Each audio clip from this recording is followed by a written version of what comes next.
Hello കൂട്ടുകാരെ, നമ്മളിന്ന് ചെയ്യാൻ പോണത് ഒരു മിക്സഡ് ഫ്രൈഡ് റൈസ് ആണ് കേട്ടോ. എഗ് ഫ്രൈഡ് റൈസ് എന്ന് പറയാം. കാരണം ഇതിനകത്ത് എഗ്ഗാണ് ചേർത്തിട്ടുള്ളൂ. ഞാൻ ചിക്കനും പ്രോൺസൊന്നും ചേർത്തിട്ടില്ല.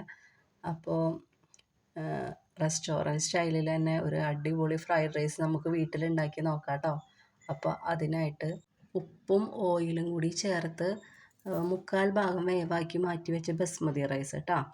അതിന് വെള്ളം ഊറ്റി കളയാൻ വെക്കുക. എന്നിട്ട് ചട്ടി ചൂടായി സൺഫ്ലവർ ഓയിൽ ഒഴിച്ചതിനകത്ത് ഇഞ്ചിയും വെളുത്തുള്ളിയും ഇട്ടൊന്ന് വഴറ്റുക.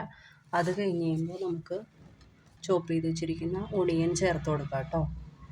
ഒണിയൻ ഒന്ന് ജസ്റ്റ് വാടി കഴിഞ്ഞ് കഴിയുമ്പോൾ നമുക്ക് വെജിറ്റബിൾസ് ഇട്ട് കൊടുക്കേണ്ട സമയമാണ്. ഇവിടെ ഞാൻ എൻ്റെ കയ്യിലുണ്ടായിരുന്നത് ക്യാരറ്റ്, ബീൻസ്, പിന്നെ ക്യാപ്സിക്കം, ക്യാബേജ് ഒക്കെയാണ് കേട്ടോ ഉണ്ടായിരുന്നത്. അതിനകത്ത് നിങ്ങൾക്ക് ഗ്രീൻ പീസ് ഇടുന്നവർക്ക് ഇടാം, പിന്നെ കോളിഫ്ലവർ ഇടുന്നവരുണ്ട്.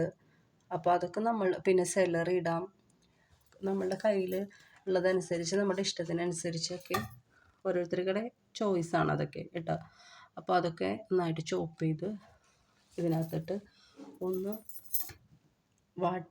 കുറേ ഇത് വാടേണ്ട ആവശ്യമില്ല. നമുക്ക് ജസ്റ്റ് ഒന്ന് കടിക്കാൻ കിട്ടണം. അപ്പോൾ ആ രീതിയിലൊന്ന് ജസ്റ്റ് ഒന്ന് അതിനകത്ത് വാട്ടിയിടണം. അപ്പോൾ അതിനകത്ത് ഞാനിപ്പോൾ ചേർത്ത് കൊടുത്തിരിക്കുന്നത് ഉപ്പാണ്. നമ്മൾ റൈസിൽ ആവശ്യത്തിനുള്ള ഉപ്പ് ചേർത്താണ് റൈസ് വേവിച്ച് വെച്ചിരിക്കുന്നത്. എങ്കിലും നമുക്ക് ഈ വെജിറ്റബിൾസിലേക്കൊക്കെ ഉള്ള ഉപ്പ് ഈ സമയത്ത് ചേർത്ത് കൊടുക്കണം. പിന്നെ ഒരല്പം പഞ്ചസാരയാണ് ചേർത്ത് കൊടുക്കുന്നത്. അത് എന്തിനാണെന്ന് വെച്ച് കഴിഞ്ഞാൽ ഈ ടേസ്റ്റ് കൂടാനും വേണ്ടിയാണ്. പിന്നെ അതുകൂടാതെ ഈ വെജിറ്റബിൾസിൻ്റെ കളറൊക്കെ അങ്ങനെ പെട്ടെന്ന് മങ്ങിപ്പോകാതെ ആ ഒരു കളർഫുള്ളായിട്ട് തന്നെ അങ്ങനെ നിൽക്കാൻ വേണ്ടിയിട്ടാണ് നമ്മൾ ഈ വാട്ടി കൊടുക്കുന്ന സമയത്ത് പഞ്ചസാര ചേർത്ത് കൊടുക്കണത് കേട്ടോ കൂട്ടുകാരെ.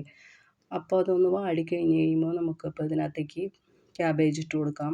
ക്യാബേജിനും ക്യാപ്സിക്കത്തിനൊന്നും അധികം വാടേണ്ട ആവശ്യമില്ലല്ലോ, ജസ്റ്റ് ഒന്ന് ഇത് ചെയ്താൽ മതിയല്ലോ. അപ്പോൾ അതാണ് ഞാൻ ക്യാബേജും ക്യാപ്സിക്കവും ലാസ്റ്റ് ഇട്ട് കൊടുക്കണത് കേട്ടോ. അപ്പോൾ അതൊന്ന് ജസ്റ്റ് ഇതിനകത്ത് എല്ലാം കൂടി ഒന്ന് മിക്സ് ചെയ്യാം. ഞാനിതിന് നല്ല ചുവട് കട്ടിയുള്ള ഒരു ഇൻഡാലിയത്തിൻ്റെ ഉരുളിയാണ് ഇട്ട് എടുത്തിരിക്കുന്നത്. നിങ്ങൾക്കിടെ വീട്ടിൽ നിങ്ങൾക്ക് നോൺ സ്റ്റിക്കിൻ്റെ കടായികളൊക്കെ ഉണ്ടെങ്കിൽ അതെടുക്കാം. എങ്ങനെയായാലും ഒട്ടിപ്പിടിക്കാത്ത രീതിയിലുള്ള ചുവട് കട്ടിയില്ലാത്ത പാത്രങ്ങളിലൊന്നും ഒരിക്കലും ഫ്രൈഡ് റൈസ് ഉണ്ടാക്കാൻ ഉപയോഗിക്കരുത് കേട്ടോ. അത് പെട്ടെന്ന് തന്നെ ഒട്ടിപ്പിടിക്കും. പിന്നെ നമുക്കത് വിചാരിച്ച രീതിയിലുള്ള റിസൾട്ട് കിട്ടില്ല. അപ്പോൾ എപ്പോഴും ചുവട് കട്ടിയുള്ള പാത്രങ്ങളായിരിക്കണം നിങ്ങൾ ഫ്രൈഡ് റൈസ് റെഡിയാക്കാൻ നേരത്ത് എടുക്കേണ്ടത്. അപ്പോൾ നമ്മൾ വെജിറ്റബിൾസൊക്കെ ഒന്ന് ഇട്ട് അത് കഴിഞ്ഞ് കഴിയുമ്പോൾ അതിനകത്തേക്ക് നമുക്ക് ഒരല്പം പെപ്പർ പൗഡർ ഇട്ട് കൊടുക്കണം കേട്ടോ. അപ്പോൾ നമുക്ക് ഇതിനകത്തേക്ക് പെപ്പർ പൗഡർ ഇട്ട് കൊടുക്കാം. എന്നിട്ട് നമുക്കിതൊന്ന് മിക്സ് ചെയ്ത് കൊടുക്കാം.